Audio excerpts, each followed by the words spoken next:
په دې کې چې دا خبر تاسو ما کړې وي په دې پیښور یونیورسټي کې وایس چانسلر و ډاکټر هارون نوم یې او دا یاد دي کنه دا وخت تاسو ته مخه ویلې و یار ته تاسو دې ته دا نو هغه بیا وایي او ته خبرې چې اوس په فیلډلفیا هغه مور ته دا واقعیا ماته ووایه چې دې واقعیا انت ورسېد که نه انډ ته زما دې په خدای قسمي چې دومره بقي وواله دومره که نه بقي داسې وجړل چې په بقي وجړل ماته وایي دا نظاره ما په خپلو سترګو لیدلې ده او دا دعا ما په خپل ژوند کې نه واورېدلې وایي چې کومه دعا په هغه ټایم کې شوې وایي هغه بل سړی چې کوم راغلی و بل صوفي چې ول راغلی و هغه چې کومه دعا کړې وه بیا چې څنګه نیغ دا ډاکټر راجولي شاه خټک دا خبره ما ته هغه کړې وه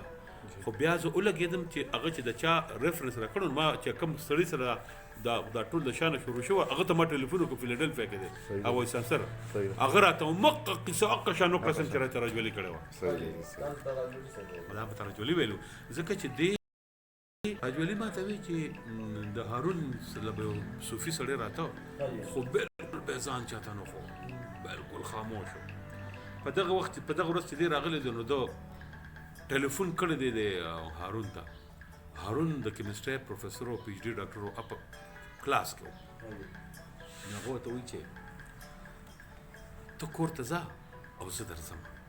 کلاس ختمېږي نو زه درځم نو ده کور ته سوال جواب کړی دی چې زما دا کلاس چې ختم چې زه به درځم دا ور لر کې دا میلمه دی دې دغلته درځي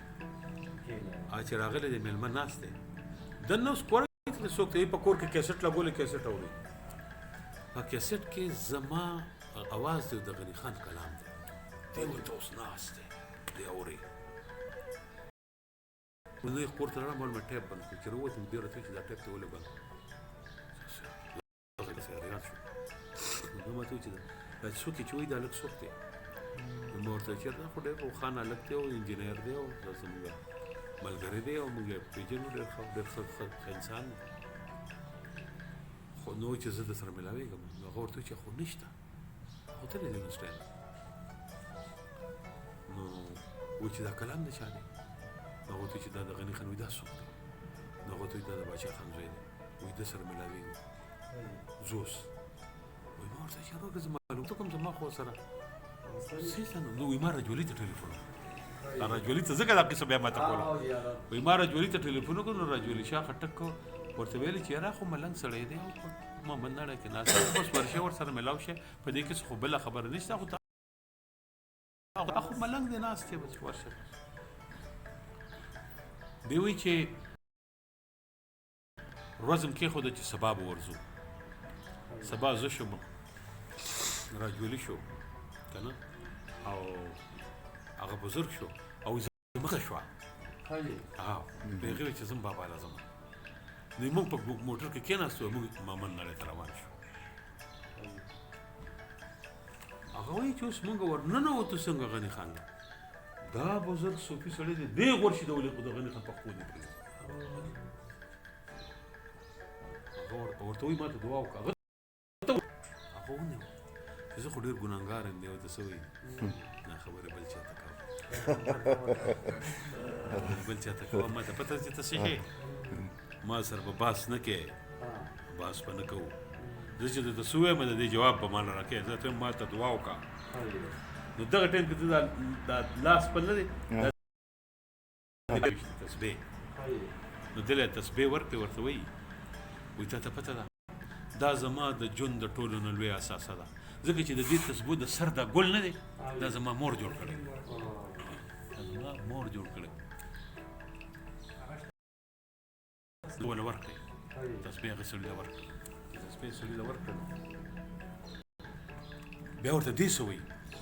وایي اوس ته ما ته دعا وکړه نو هغه ورته